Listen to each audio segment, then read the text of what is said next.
ನಮಸ್ಕಾರ ಸ್ನೇಹಿತರೆ, ಈ ವಿಡಿಯೋದಲ್ಲಿ ಪ್ರತಿಯೊಬ್ಬ ರೈತರಿಗೂ ತುಂಬಾ ಉಪಯುಕ್ತವಾದ ಮಾಹಿತಿಯನ್ನು ತಂದಿರುವೆ. ಪ್ರತಿ ಕೃಷಿಗೂ ನೀರು ಬೇಕೇ ಬೇಕು.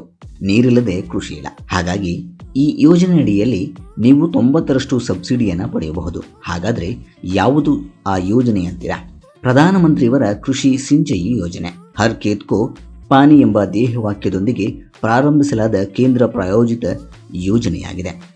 ಜುಲೈ 1, 2015 ಈ ಯೋಜನೆಯನ್ನು ಜಾರಿಗೊಳಿಸಲಾಗಿದೆ. ನಮ್ಮ ಕೃಷಿ ಚಟುವಟಿಕೆಗಳು ಮಳೆಗಾಲದ ಮೇಲೆ ಅವಲಂಬಿತವಾಗಿರುವುದರಿಂದ ರೈತರು ನೀರಿನ ಕೊರತೆಯನ್ನು ಎದುರಿಸುತ್ತಾರೆ. ಇದು ಬೆಳೆ ವೈಫಲ್ಯಕ್ಕೆ ಕಾರಣವಾಗುತ್ತದೆ. ಮತ್ತೊಂದೆಡೆ ಹಳೆ ನೀರಾವರಿ ಪದ್ಧತಿ ನೀರಿನ ವ್ಯರ್ಥಕ್ಕೆ ಕಾರಣವಾಗುತ್ತಿದೆ. ಇದರಿಂದ ರೈತರು ಬೇಸಿಗೆಯಲ್ಲಿ ನೀರಿನ ಕೊರತೆಯನ್ನು ಎದುರಿಸಬೇಕಾಗುತ್ತದೆ.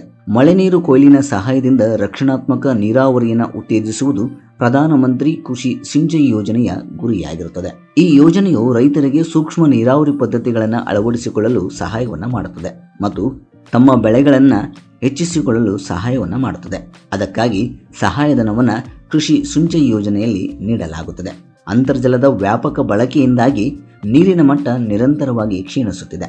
ಈ ಸಮಸ್ಯೆಯನ್ನು ಪರಿಹರಿಸಲು ಸರ್ಕಾರವು ದಕ್ಷ ನೀರಿನ ನಿರ್ವಹಣೆ ಹಾಗೂ ತುಂತುರು ನೀರಾವರಿಯನ್ನು ಉತ್ತೇಜಿಸಲು ಈ ಕೃಷಿ ಸಿಂಚಯಿ ಯೋಜನೆಯನ್ನು ಪ್ರಾರಂಭಿಸಿದೆ. ಈ ಯೋಜನೆ ಬೆಳೆಗಳ ಉತ್ಪಾದಕತೆಯನ್ನು ಹೆಚ್ಚಿಸುತ್ತದೆ ಮತ್ತು ನೀರಿನ ಬಳಕೆಯನ್ನು ದಕ್ಷತೆಯಿಂದ ಬಳಸಿಕೊಳ್ಳಲು ಸಹಾಯವನ್ನು ಮಾಡುತ್ತದೆ. ಹಾಗಾಗಿ ಈ ಯೋಜನೆಯು ರೈತರಿಗೆ ತುಂಬ ಉಪಯುಕ್ತವಾದ ಮಾಹಿತಿಯಾಗಿರುತ್ತದೆ. ಹಾಗಾದರೆ ಈ ಯೋಜನೆಗೆ ಅರ್ಜಿಯನ್ನು ಸಲ್ಲಿಸುವುದು ಹೇಗೆ ಎನ್ನುವುದನ್ನು ಈ ವಿಡಿಯೋದಲ್ಲಿ ನೋಡ್ತಾ ಹೋಗೋಣ. ಕೃಷಿ ಸಿಂಚಯಿ ಯೋಜನೆಯ ಪ್ರಯೋಜನಗಳು ಏನು ಎನ್ನುವುದನ್ನು ನೋಡುವುದಾದರೆ, ರೈತರಿಗೆ ಸೂಕ್ಷ್ಮ ನೀರಾವರಿ ಅಡಿಯಲ್ಲಿ ನೀರಾವರಿ ಘಟಕಗಳ ಅಳವಡಿಕೆಗೆ ರೈತರಿಗೆ ಹಣಕಾಸಿನ ಸಹಾಯಧನವನ್ನು ಮಾಡಲಾಗುತ್ತದೆ. ಅಂದರೆ ಸಬ್ಸಿಡಿ ವ್ಯವಸ್ಥೆಯನ್ನು ಕೊಡಲಾಗುತ್ತದೆ. ಆಯ್ದ ಬೆಳೆಗಳಿಗೆ ರೈತರ ಹೊಲದಲ್ಲಿ ಹನಿ ಅಥವಾ ತುಂತುರು ನೀರಾವರಿ ಅಳವಡಿಕೆಗೆ ಸಾಮಗ್ರಿಗಳನ್ನು ಕೊಡಲಾಗುತ್ತದೆ. ಈ ವ್ಯವಸ್ಥೆಯನ್ನು ರೈತರು ಸ್ವತಃ ಅಥವಾ ಯಾವುದೇ ಅನುಮೋದಿತ ಸೂಕ್ಷ್ಮ ನೀರಾವರಿ ಕಂಪನಿಗಳ ಮೂಲಕ ಆಯ್ಕೆಯನ್ನು ಮಾಡಿಕೊಳ್ಳುವಂತಹ ಸ್ವತಂತ್ರತೆಯನ್ನು ಪಡೆದಿರುತ್ತಾರೆ. ಸೂಕ್ಷ್ಮ ನೀರಾವರಿ ಯೋಜನೆ ಅಡಿಯಲ್ಲಿ ಫಲಾನುಭವಿಗೆ ಪಾವತಿಸಬೇಕಾದ ಸಹಾಯದ ಮಾದರಿಯು ಸಣ್ಣ ಮತ್ತು ಅತಿ ಸಣ್ಣ ರೈತರಿಗೆ 55% ಮತ್ತು ಇತರ ರೈತರಿಗೆ 45% ಆಗಿರುತ್ತದೆ. ಇದು ಈಶಾನ್ಯ ಮತ್ತು ಹಿಮಾಲಯ ರಾಜ್ಯಗಳನ್ನು ಹೊರತುಪಡಿಸಿ ಎಲ್ಲ ರಾಜ್ಯಗಳಿಗೆ ಕೇಂದ್ರ ಸರ್ಕಾರ ಮತ್ತು ರಾಜ್ಯ ಸರ್ಕಾರವು 60-40 ಅನುಪಾತದಲ್ಲಿ ಸಹಾಯಧನವನ್ನು ನೀಡುತ್ತದೆ. ಸಹಾಯಧನವು ನೇರವಾಗಿ ರೈತರ ಖಾತೆಗಳಿಗೆ ವರ್ಗಾವಣೆಯಾಗುತ್ತದೆ. ಪ್ರಧಾನಮಂತ್ರಿ ಕೃಷಿ ಸಿಂಚಯಿ ಯೋಜನೆಗೆ ಯಾರು ಅರ್ಹರು ಎನ್ನುವುದನ್ನು ನೋಡುವುದಾದರೆ, ಕರ್ನಾಟಕದ ಎಲ್ಲ ರೈತರು ಕೃಷಿ ಸಿಂಚಯಿ ಯೋಜನೆಯ ಪ್ರಯೋಜನ ಪಡೆಯಲು ಅರ್ಹರಾಗಿರುತ್ತಾರೆ.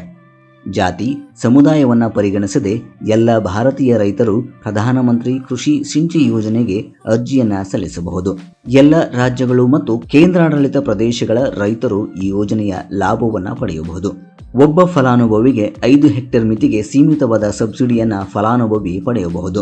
ಸಬ್ಸಿಡಿ ಪಡೆಯಲು ಇರುವ ಮಾನದಂಡಗಳು ಏನು ಎನ್ನುವುದನ್ನು ನೋಡುವುದಾದರೆ, ಹನಿ ನೀರಾವರಿ ಅಥವಾ ತುಂತುರು ನೀರಾವರಿ ಉಪಕರಣಗಳನ್ನು ಕೇಂದ್ರ ಸರ್ಕಾರದ ಮಾರ್ಗಸೂಚಿ ಮತ್ತು ಇಲಾಖಾ ನೋಂದಣಾ ಸುತ್ತೋಲೆಗಳ ಅನ್ವಯ ವಿತರಿಸುತ್ತದೆ.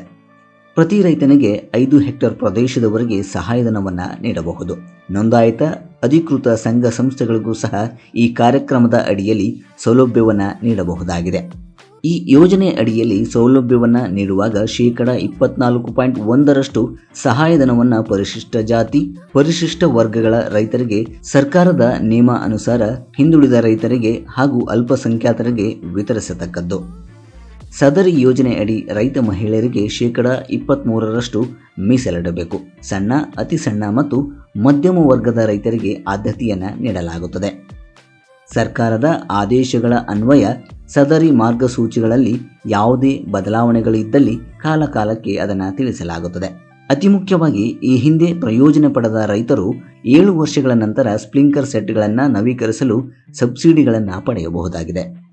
ಹಾಗಾದರೆ ಅರ್ಜಿಯನ್ನು ಸಲ್ಲಿಸುವುದು ಹೇಗೆ? ರೈತರು ತಮ್ಮ ಕ್ಷೇತ್ರದ ಆಯಾ ಗ್ರಾಮ ಪಂಚಾಯತ್ ಮೂಲಕ ಅಥವಾ ತಮ್ಮ ಬ್ಲಾಕ್, ಜಿಲ್ಲಾ ಕೃಷಿ ಕಚೇರಿಯನ್ನು ಸಂಪರ್ಕಿಸಬಹುದು. ರೈತರು ಸಂಬಂಧಪಟ್ಟ ಅಧಿಕಾರಿಯನ್ನ ಸಂಪರ್ಕಿಸಿ ಯೋಜನೆಗಾಗಿ ಅರ್ಜಿಯನ್ನು ಪಡೆಯಬಹುದು.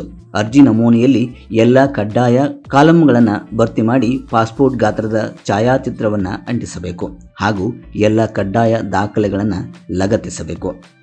ಸರಿಯಾಗಿ ಭರ್ತಿ ಮಾಡಿ ಸಹಿ ಮಾಡಿದ ನಮೂನೆಯನ್ನು ದಾಖಲೆಗಳೊಂದಿಗೆ ಸ್ವೀಕಾರ ಪ್ರಾಧಿಕಾರಕ್ಕೆ ಸಲ್ಲಿಸಬೇಕಾಗುತ್ತೆ. ಅರ್ಜಿಯನ್ನ ಯಶಸ್ವಿಯಾಗಿ ಸಲ್ಲಿಸಿದ ನಂತರ ಸ್ವೀಕೃತಿಯನ್ನ ಅಧಿಕಾರಿಯಿಂದ ರಸೀದಿ ಅಥವಾ ಸ್ವೀಕೃತಿಯನ್ನ ಪಡೆಯಬೇಕಾಗುತ್ತದೆ.